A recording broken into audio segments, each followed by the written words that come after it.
guys get in sync. You start working towards this milestone. Third time around, you hit it. What was next? What was next? We went to Agency Owner Academy together so we could start learning, the process of actually owning, a business, being an agency owner. And the one thing that stuck out to me at Agency Owner Academy was, I can't remember who said it, but yes, you're agency owners, but you haven't made it yet. For a long time, we were like, yes, we finally got here. We made it. It's going to be smooth sailing. And that is not the case. That is not what happened.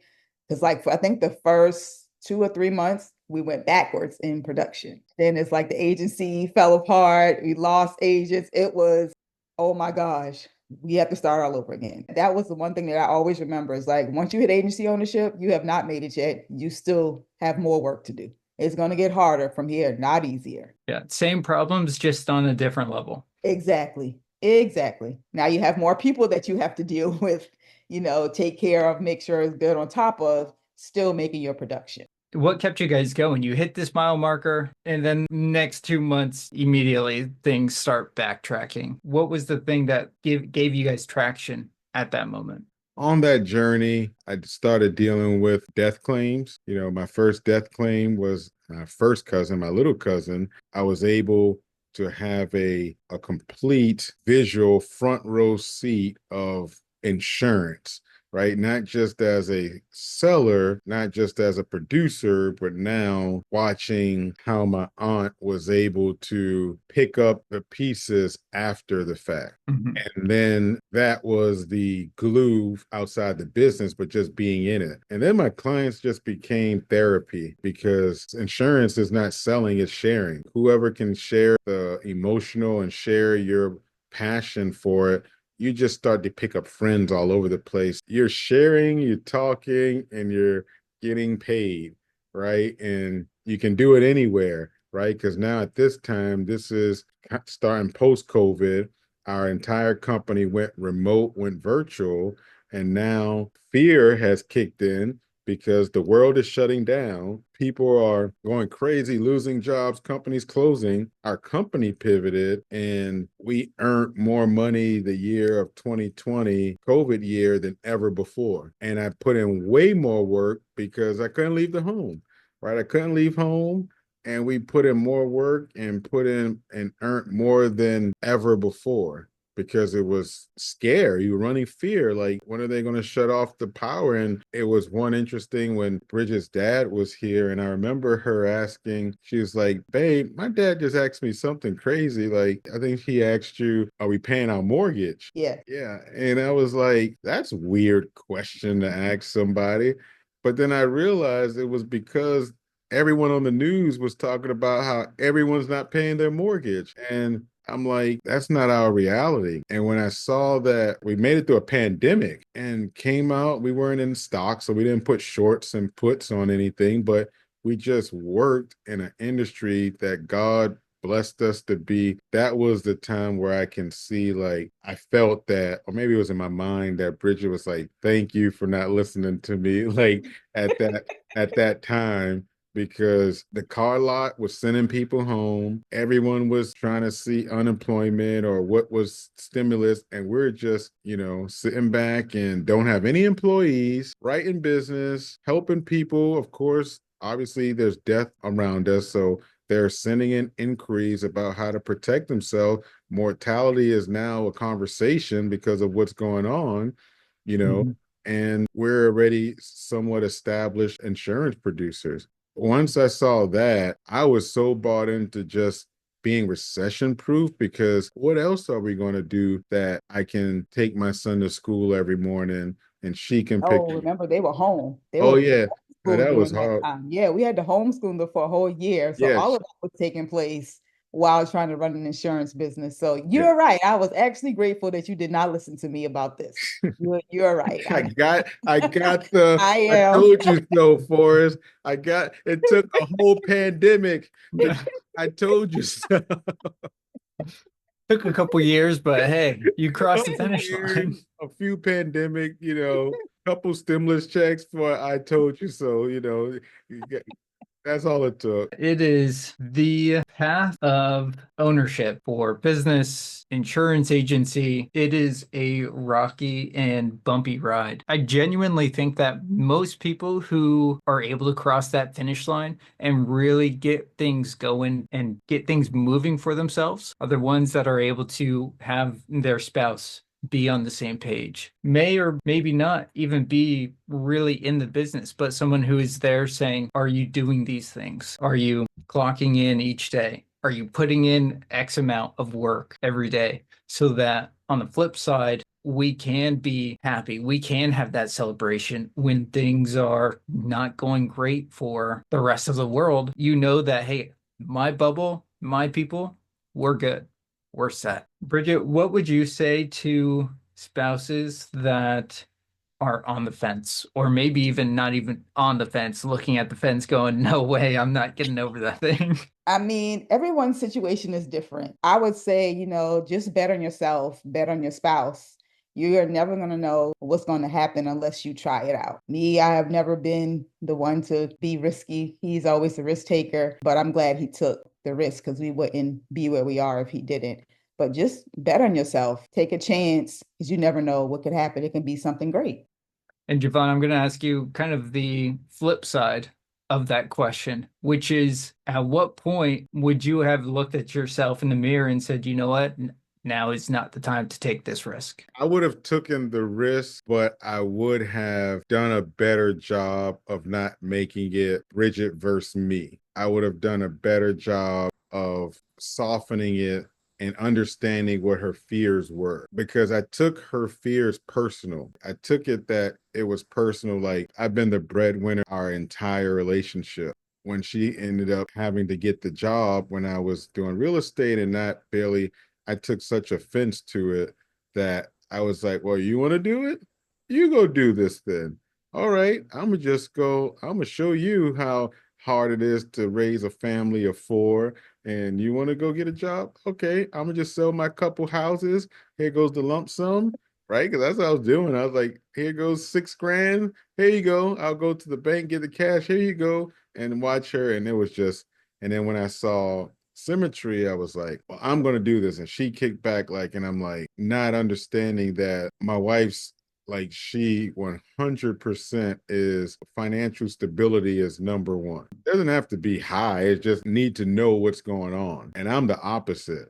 Give me $15 and give me some t-shirts and I'll be back. I can make it happen. But I didn't respect her point of view and calm. That's what I would have done different.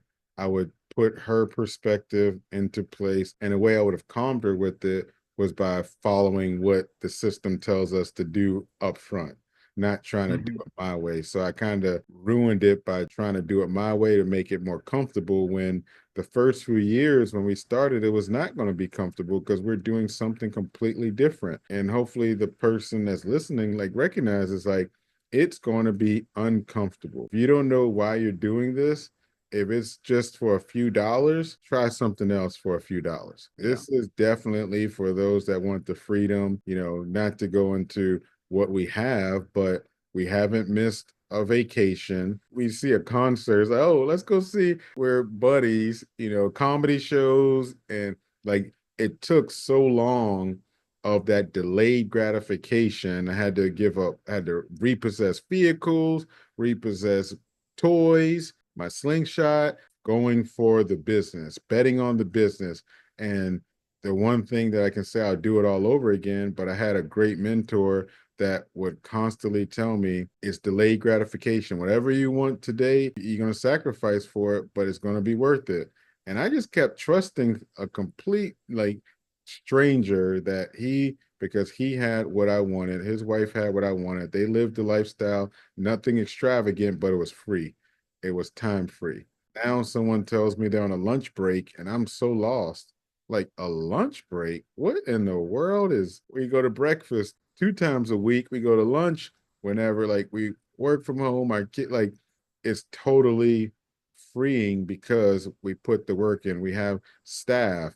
Our son is on our staff whenever he decides to work, you know, so these are the But he is in college, so let's not don't make it seem like he's staying at home and not doing what he's he's supposed to be in doing. he's in So college, but you know, so these are just the things that we had to sacrifice early on to be able to have now. I remember a time I would wake up and look at the bank account every day, and it took so long to realize that was causing my anxiety for the day because I was under that poverty work ethic. Depending on what the bank account says, depends how much dials I'm gonna do today, depends how much work I'm gonna do, right? And now it's like I'm not looking at the bank account and I'll be like, oh wow, it's higher than when I last looked. Okay, great. We have our financial meetings. I would hate the financial meetings. Like I would cause an argument a moment before we were scheduled to talk the financial meeting, and I was okay with it. I was like, she has it on my calendar. I got 3 notifications. Let me go start an argument. Now we're like, the financial meeting is okay, transfer it. That's great. Perfect. I don't even want to talk about it. Like, just transfer it. That's what that takes. So I would still do the betting, but I would follow the system and let her see quickly because we all need accountability. We may not be the ones that we should be accountable to ourselves. So I would just say I would definitely do marriage counseling too. Like that thing, our marriage counseling helped us tremendously understand this. This isn't just prophetic me. This is hours of counseling, of understanding like why I am. We're on our 21st year, right? yeah, we've been together 21 21 years and years. be Wow. married 15 years in August. Married Yeah. Big 15 congrats to that. years. And yeah, together 21, married 15, and got a 20-year-old. He's about to, I don't know. He'll be 20 in November and we're about to have a 13-year-old. Yeah, I stopped counting after 18. Yeah, he's old. That's us. So I definitely say it's worth it. Just want to definitely share and let Bridget know how grateful I am to be in this business, be in this company, be in this life, because it 100%, your name might not be on many applications. The world knows that it wouldn't be like this without you. So thank you. Oh, I am grateful for you. I'm grateful that you found this opportunity. And I know I don't tell you enough, but thank you. I am truly, truly grateful for you. And I really, really do appreciate what you do for all of us. I know it's not easy to get up and do it every day. Trust me, I do know. And I really appreciate you for She definitely knows because she has to wake up to get you up to go do it. And that's a tough job. That is a tough job. it. What would you guys share, or what would you guys tell people who might hear your story and be like, oh, well, I didn't have this, or oh, I don't even have that. They just got lucky and were able to make it happen. What would you say to someone who is thinking that? They knew how much self-development was in place for this. Like, you don't work your way to the top in this company, you read your way to the top. Bridget says she's a reader. I was not a reader, but I understood and saw that that one thing that all the top people in the company had in common was that they read. So I Mhm. had to be a reader, I had to be a journaler, I had to be a meditator, I had to be all the things. I used to get up and go straight to World Star Hip Hop, and that was my day. Time I cut out music. There was a time that it was just nothing but Les Brown and the ladies shackling cars saying you're gonna win when you got, less than $100 to your name and you need leads. So I would say tithing, going to church, like getting everything aligned because you don't make it to that next level by just luck or hustle. It is definitely dedication and just taking quitting off the table. This business allows you to quit every day, and you quit way before you resign. Quit way, way before. I just took quitting off the table. I never had a plan B. Every time adversity came up, I understood that it wasn't for me. It was to teach somebody on my team that's going to go through it as well. Because if I just have it peachy, I would not be able to relate to anyone. But I just tell folks, let's share war stories. Let's share some war stories. I'll tell you, with this repo waking up to this car gone, let's compare war stories. I'll show you how we persevered and how it was worth it all the way at the end. Bridget, how about your perspective on that? I have to piggyback off of that. Like, don't quit. If you, like you said, you quit way, I think your mind quits way before you physically actually, quit. If reading is not important to you, listen to it on an audiobook. Like there are ways to get around not actually picking up, a physical book. Journaling. I struggled with journaling for a very long time. Journaling was just not my thing. I love to read, but sitting there having to write down my thoughts, I was not there for it. But I finally did it and I do it every day. It's a part of my routine. Get on a routine. You have to get on a routine that works for you and always have a calendar. Like I have a calendar that's color coded. Everybody has a color. My kids have it when they have a doctor's appointment, that's a different color. Like it's just get a calendar. If writing out a calendar is better for you, get a planner, do that, whatever works for you. But take, like you said, take quitting off the table. You never know what's going to happen unless you keep going for it. Yeah, absolutely. I think from my notes, having this conversation, a big part of it is a system, having a routine, right? Because if every day you go to the gym at a specific time and there's no questions, there's no way to get out of that unless you are legitimately sick, you're going to the gym. I mean, some days going through the motions, and some days, hopefully most days, it's okay, I'm here with a purpose. I'm here to get something out of this. Same thing with dial time. Same thing with putting in the work, sitting down with a prospect and digging into how you can help. It is, I have a process, I have a script, I have a framework, I have something here that is going to guide me through steps because I want this specific outcome at the end. Nobody can want it for you. You have to want it for yourself. And your Yeah. family. Right. I Yeah. didn't at one time I didn't want it for me anymore.